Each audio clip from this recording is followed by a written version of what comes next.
It's not about me, but it's about you, love. Hi, I'm Carrie. Welcome back to another YouTube video. I don't know why he always does that. Well, today we wanted to do a how we met video.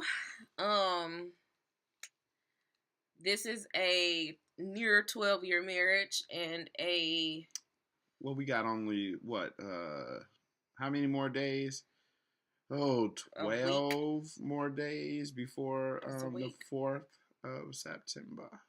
maybe something like that. Something like that.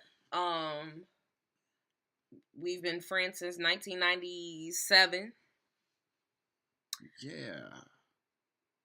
or 96. It was 96. 96. So that's a 21-year relationship.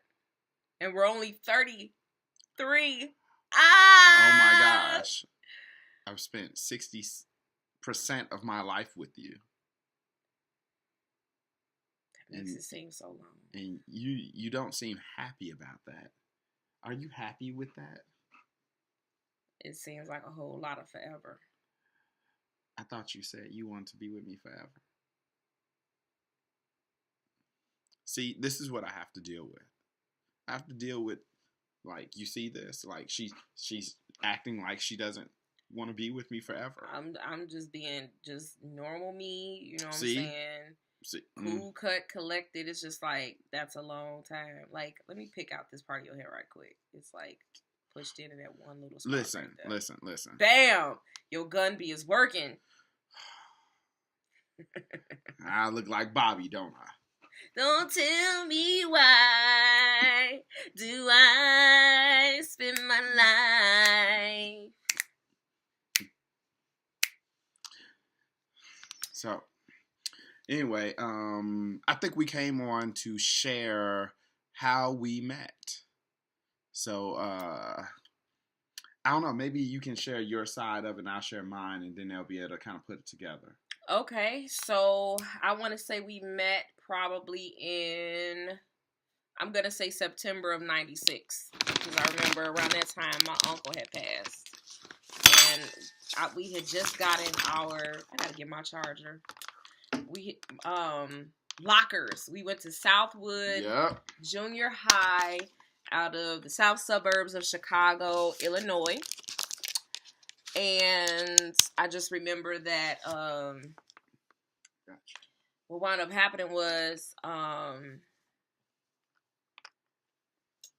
locker used to always get jammed. So Because they had them cheap lockers. I had them cheap lockers, and lockers always got jammed, and I didn't know what I was doing because it was the first time I ever had a locker. So when we they had like the 7th grade side and then the 8th grade side. I was on the 7th grade side.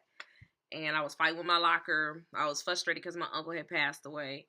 And I was beating on the locker, actually. I think I was taking my frustrations out on the locker. And he comes up and says, "Let a real man do this." So I stepped aside. I was actually irritated because I was just like, "Young man, you're only like 12 or 13. Please. You're a kid, just like I'm a kid." She wasn't thinking that way, but let's let her do it. He's a kid. She was more like, "Oh my God, he's so chocolatey and handsome. I know I want him for the rest of my life." Like, that was the first thing she thought. And I mean, I couldn't stop her. Like, how do you stop a young girl that really wants you? Like, how do you stop that? You can't stop that. So I just kind of let her, fantasize and think about me like that, and it's okay. I was okay with it. I mean, it didn't hurt me or anything. I mean, but yeah, keep going. I'm sorry. Anyway, to tell the truth. And so he wound up getting the locker open, and I had looked down at my feet. I was like, "Thank you," and I was just trying to get my stuff, and he was like, "No. From here on out, when I see you, you have to speak." I was like, "Fine." And he just kept, he closed the locker back, I guess because I was just being some kind of way, out being rude, shy, whatever you want to call it. I had him reopen it. I said thank you. I went on to my class. See how she trying to act hard. I wasn't trying to act hard. She trying to act hard even right now. Saying the story all hard, like, I just closed door, blah, blah, blah. Yeah, right. What was I supposed to do? You came and, like, bogarted your way to my locker talking about let a real man do it. Let a real man do it. You couldn't get it done, so let a real man get it done. Anyway, that evening, I had choir practice. I was a part of the Southwood Choir under the direction of Mrs. Bonnie Moutry. And so I had been in the choir since the 5th grade, and I was like, well, I'm staying in this choir. So I went to the initial choir meeting that happened, and lo and behold, the same cad that I saw earlier that day was in the choir. So I was just kind of like, here we go. And so he turned around and did like this. I was like, hello and thank you.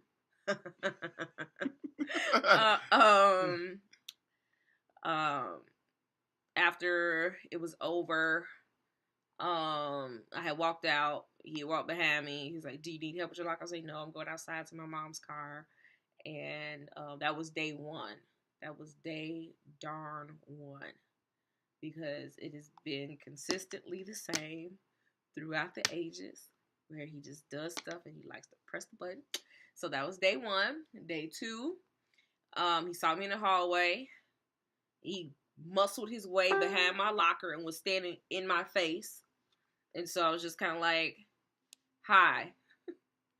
And he started trying to, I guess, talk game. I mean, what 13-year-old says stuff like, I have more games than Parker Brothers?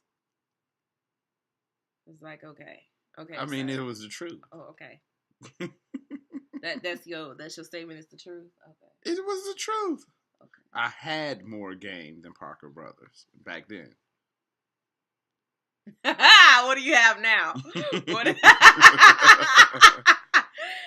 So, after that, I sat behind him because I was an alto at the time, and he was part of the tenor. So I sat behind him and the choir. And at the time, he hadn't went through, the change that men have to go through. So his voice was kind of high. So I used to sing on his note, like, you're singing on my note, come down to your note.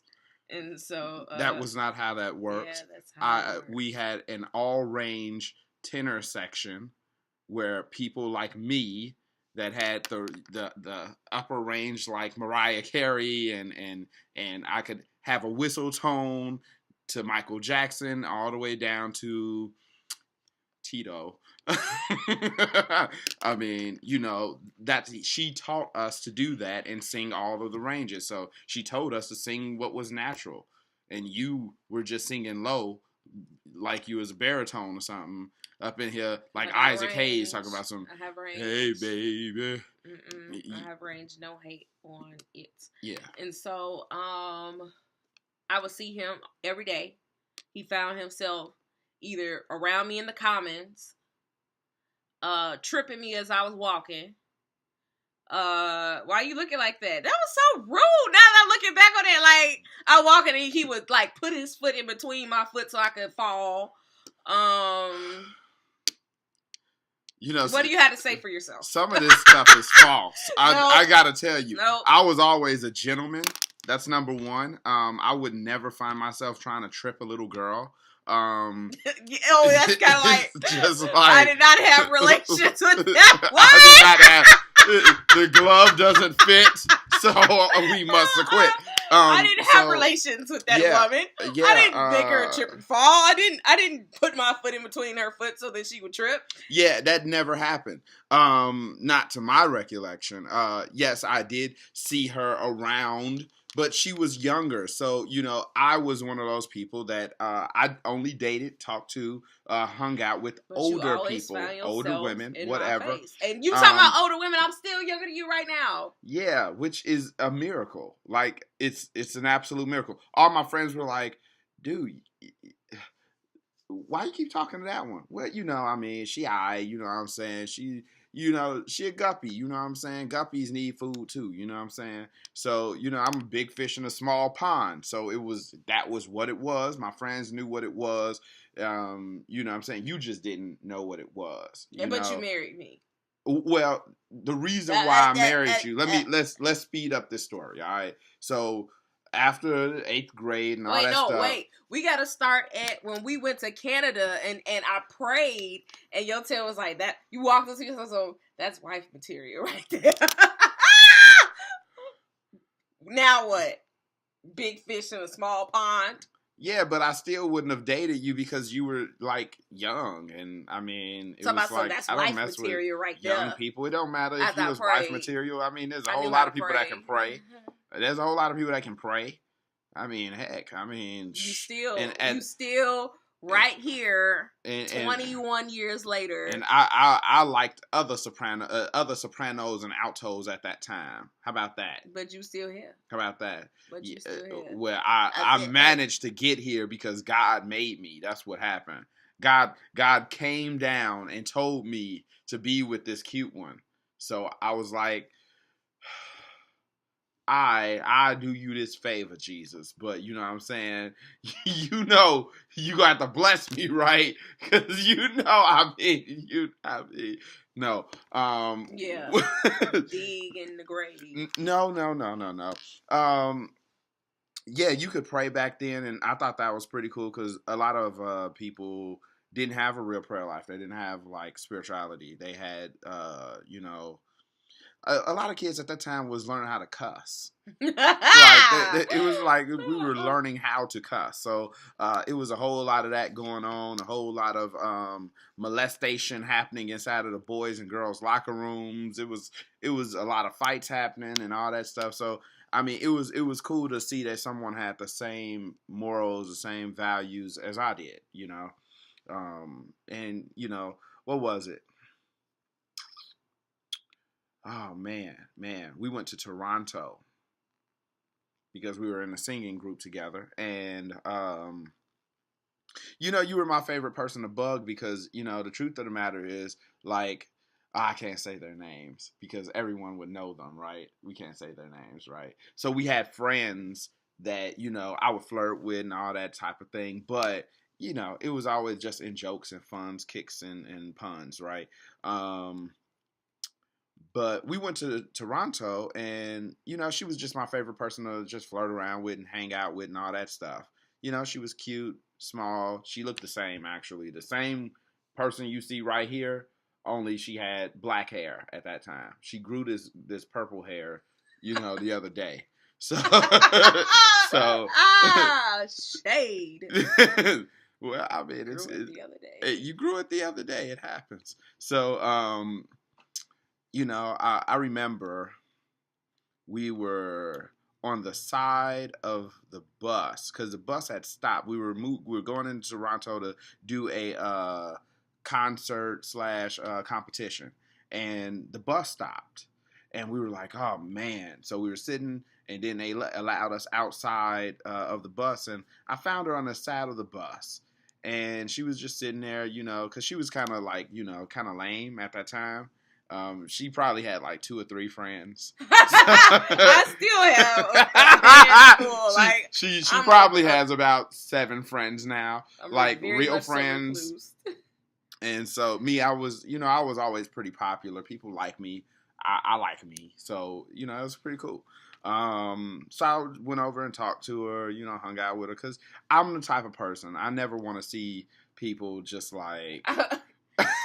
I'm an introvert. I'm fine with I get power from being alone. Yeah. This dude is talking about this crazy Negro. You are not the doggone.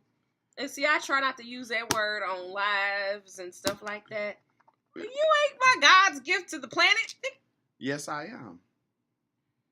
And you guys that are viewing this, you assume see why I am, her gift. So, anyway.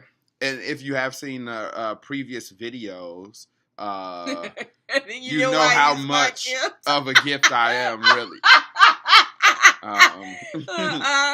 You're looking at this gift like...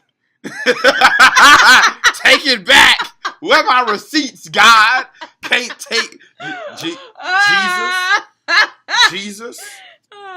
You told me that you would deal with the things of my heart. But anyway, so I talked to her and we flirted and all that stuff. We went and we had what was it? What type of thing? It was like we were inside the hotel room. I'm just gonna kind of speed it up, and we were having like hotel parties at the time. You know, it was pretty lame stuff, but you know, a lot of my friends, we were like, man, come over into my room at this time, and we'll have a party, and they'll blast music and all that stuff. And this was all while the competition was happening, and so you know, Carrie was escorted with her mom. Her mom was everywhere, all the time, all seeing eye.